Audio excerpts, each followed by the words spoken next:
అధికారులు అంటే ప్రభుత్వానికి ప్రజలకు మధ్య వారధిగా ఉండాలి. కానీ కొందరు అత్యాశతో అడ్డదారి పడుతున్నారు. దళారులతో చేతులు కలిపి అక్రమాలకు పాల్పడుతున్నారు. తప్పుడు పత్రాలతో కోట్లు వెనకేసుకుంటున్నారు. ఈ భాగోతం ఉన్నతాధికారులకు తెలియడంతో యాక్షన్ స్టార్ట్ చేశారు.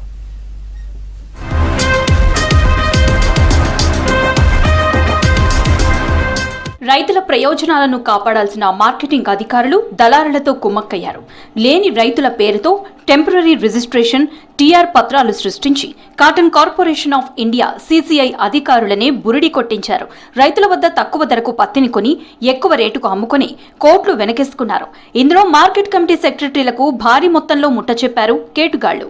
కొందరు CCI అధికారులు రైతు సంఘాల నుంచి ఫిర్యాదులు రావడంతో ఉన్నతాధికారులు ఎంక్వైరీ చేయగా అక్రమాలు బయటపడ్డాయి. దీంతో 7 మార్కెట్ సెక్రటరీలను సస్పెండ్ చేస్తూ ఉత్తర్వులు జారీ కావడం 2 శాఖల్లో సంచలనం సృష్టించింది.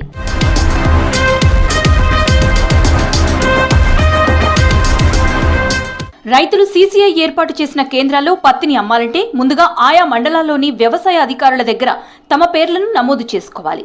ఇందుకు పట్టా పాస్బుక్, ఆధార్ కార్డు వెంట తీసుకెళ్లి తాను ఈ సీజన్లో ఎన్ని ఎకరాల్లో పత్తి సాగు చేస్తోంది, ఎంత దిగుబడి వస్తోందనేది వివరించాలి. దీనిని ధృవీకరించుకున్నాక సంబంధిత AEO రిజిస్ట్రేషన్ చేసుకుంటారు. తర్వాత CCI కేంద్రాల్లో పత్తిని అమ్ముకునే ముందు సంబంధిత AEO దగ్గరికి వెళ్తే రిజిస్ట్రేషన్ పత్రాలను ఇస్తారు. వాటిని మార్కెట్ తెస్తేనే CCI అధికారులు కొనుగోలు చేస్తారు. కానీ ఈ విషయం తెలియని రైతులు నేరుగా CCI కేంద్రాలకు పత్తిని తీసుకొస్తున్నారు. ఇలాంటి వారు వేల మంది ఉండటంతో వీరికి టెంపరరీ రిజిస్ట్రేషన్ పత్రాలు జారీ చేసే అధికారాన్ని మార్కెట్ సెక్రటరీలకు మార్కెటింగ్ శాఖ అప్పగించింది. ఇది దళారులకు వరంగా మారింది.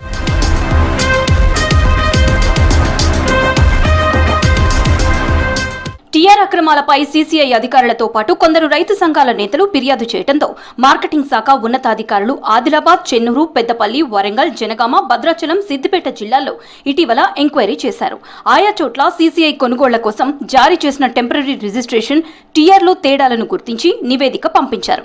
దీంతో వరంగల్ వ్యవసాయ market senior secretary P. Nirmala, Jangaon market కార్యదర్శి శ్రీనివాస్, చిన్నకోడూరు మార్కెట్ కార్యదర్శి Parameshwar, Chennur market committee secretary Anjaneyulu, Bhadrachalam secretary Namala Srinivas, Peddapalli secretary Prithviraj, Adilabad వ్యవసాయ మార్కెట్ కమిటీ కార్యదర్శి మధుకర్ని సస్పెండ్ చేస్తూ వరంగల్ రీజన్ మార్కెటింగ్ శాఖ అధికారి ఉప్పల శ్రీనివాస్ ఆదేశాలు జారీ చేశారు.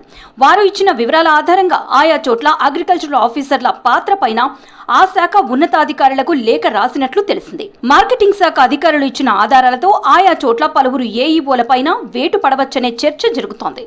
ప్రస్తుతం ఈ వ్యవహారం అటు మార్కెటింగ్ శాఖతో పాటు ఇటు అగ్రికల్చరల్ శాఖలో చర్చనీయాంశంగా మారింది.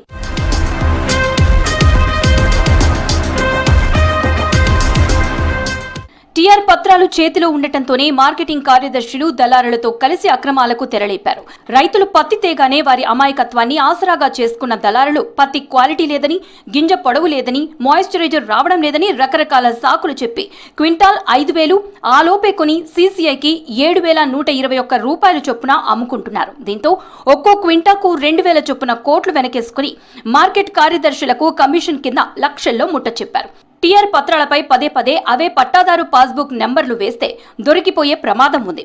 దీంతో ఏజెన్సీలోని పోడు, పట్టా బుక్లు లేని ఇతర భూముల్లో పత్తి పండించినట్లు చూపిస్తూ దందా కొనసాగించారు. ముఖ్యంగా ఏజెన్సీ భూములు ఎక్కువగా ఉన్న ఆదిలాబాద్, భద్రాద్రి కొత్తగూడెం జిల్లా మార్కెట్ల పరిధిలో ఈ తరహా అక్రమాలు ఎక్కువగా జరిగినట్లు మార్కెటింగ్ శాఖ అధికారులు గుర్తించారు.